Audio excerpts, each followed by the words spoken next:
It scares. Finland's beautiful Lake Bodom is situated near the southern city of Espoo. Between June and August the sun does not set, temperatures soar, and Finns of all ages flock to the lake to celebrate the arrival of summer and the passing of the long, freezing winter. It was in this carefree spirit that, on June 4, 1960, 4 teenagers pitched their tent on the lake's tranquil shore. Mela Ermeli Bjorklund and Anjateliki Maki, both 15, and their boyfriends, Seppo and Tero Boismond and Nils Gustafsson, both 18, had planned an evening of fishing and camping. After riding their motorcycles to Lake Bodom from their hometown of Vantaa, the teenagers chose a spot shaded by birch trees along the idyllic Finnish bay. They spent the evening chatting, swimming, and fishing, completely oblivious to the horrors that would soon unfold at their campsite. Between 4 a.m. and 6 a.m., the sleeping teenagers were brutally attacked. They were bludgeoned with a heavy object, possibly a large rock, and slashed and stabbed with a knife. The murder weapons would never be found. The following morning, a local carpenter named Risto Sirane stumbled across the grim scene while out for a swim with his son. Miraculously, Nils was unconscious but still clinging to life. He was the sole survivor of the brutal attack, but was not without injuries. He suffered from concussion, fractures to the jaw, bruises on his face, and stab wounds. When he came to, he stated that he had no recollection of the attack, owing to shock. "My last memory is of when we went to bed and wished each other good night.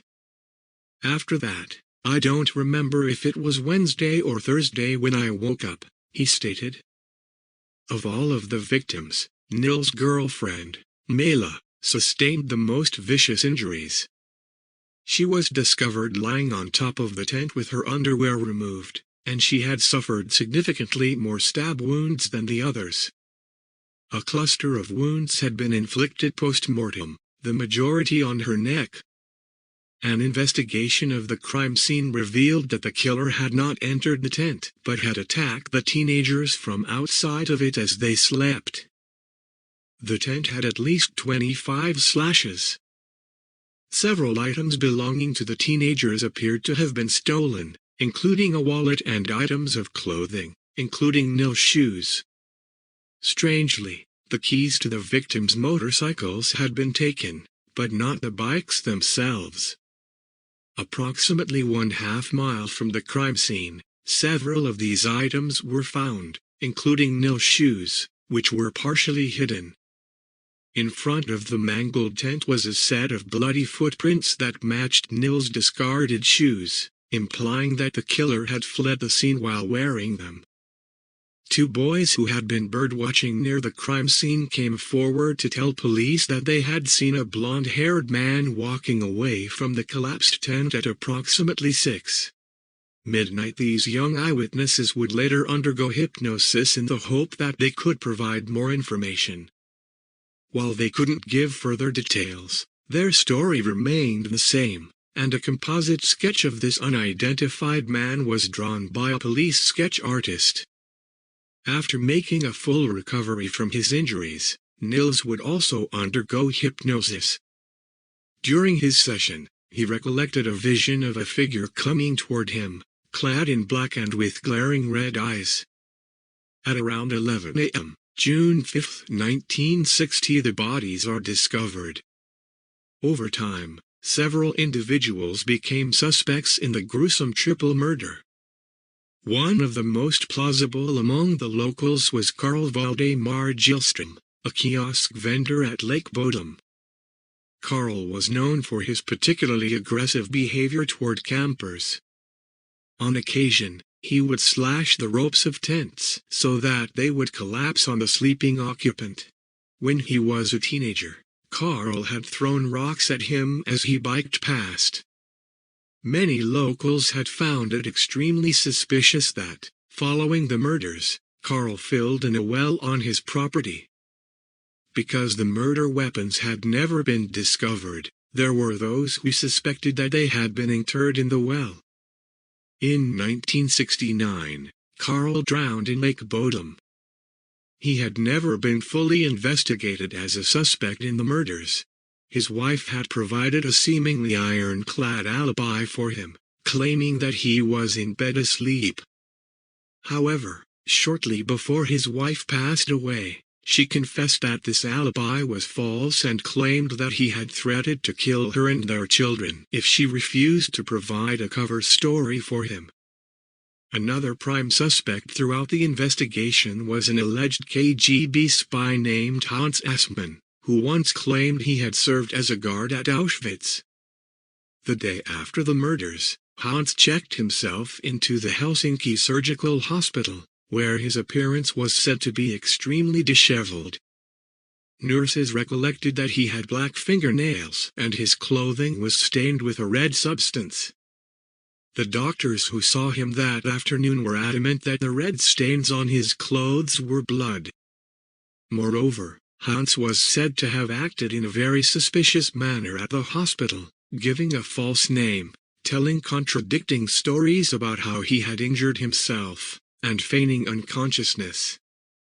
After the description of the blonde-haired suspect spotted by the young bird watchers was released to the media, Hans chopped off his own blonde locks. In addition, his clothing was said to match that worn by the elusive blonde-haired man. Perhaps most chillingly, a man who looked strikingly similar to Hans was photographed at the funeral of the victims. It isn't unheard of for killers to make an appearance at their victims' funerals, perhaps out of morbid curiosity or with the intention of taunting investigators. Some murderers derive sadistic pleasure from knowing something that nobody else does.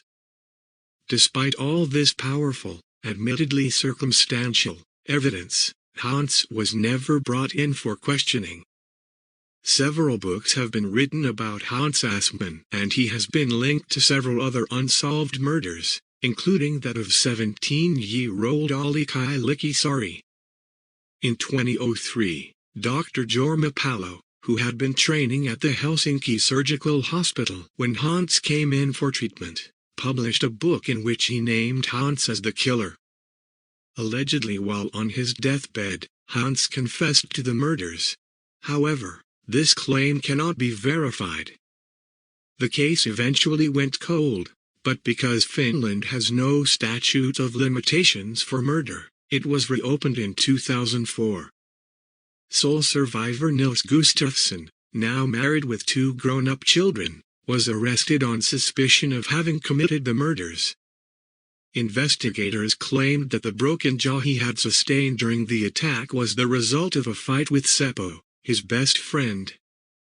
They now believed that Nils had killed the trio and arranged the crime scene, inflicting the knife wounds and blunt force trauma on himself to give the impression of a frenzied attack by an unknown killer.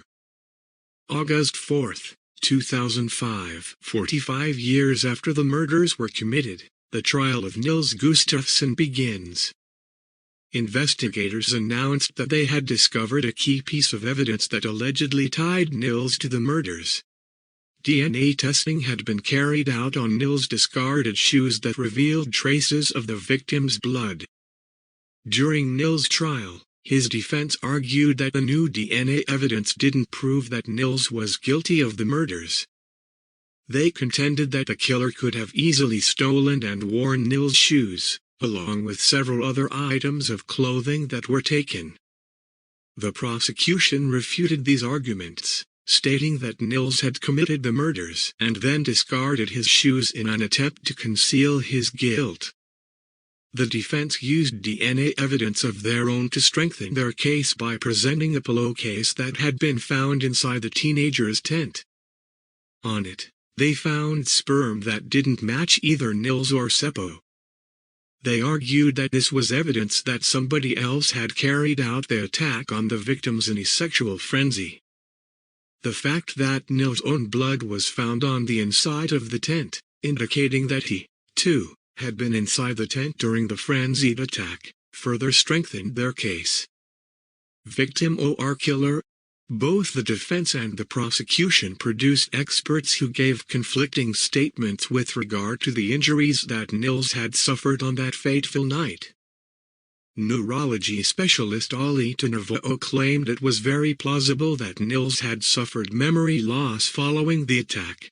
The prosecution called in the respected physician Eero Hirvensalo, who told the court that he believed Nils' injuries were consistent with being punched with a fist, as opposed to being bludgeoned with a heavy object. These jaw fractures are low-energy injuries that did not require great violence, he claimed. The prosecution argued that such injuries were not serious enough to cause memory loss. Ultimately, the court agreed with the defense, accepting that the boy's eyewitness testimony of a blonde-haired man departing the scene was credible.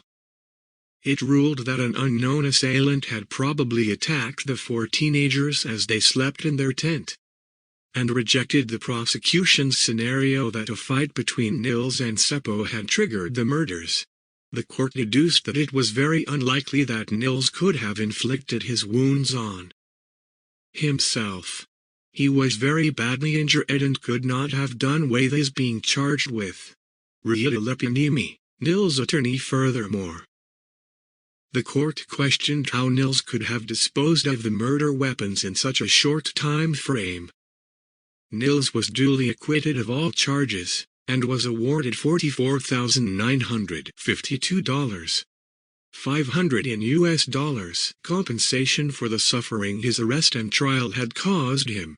The mystery surrounding the identity of the killer or killers, as well as the killer's motive, has elevated the case to quasi-mythical status.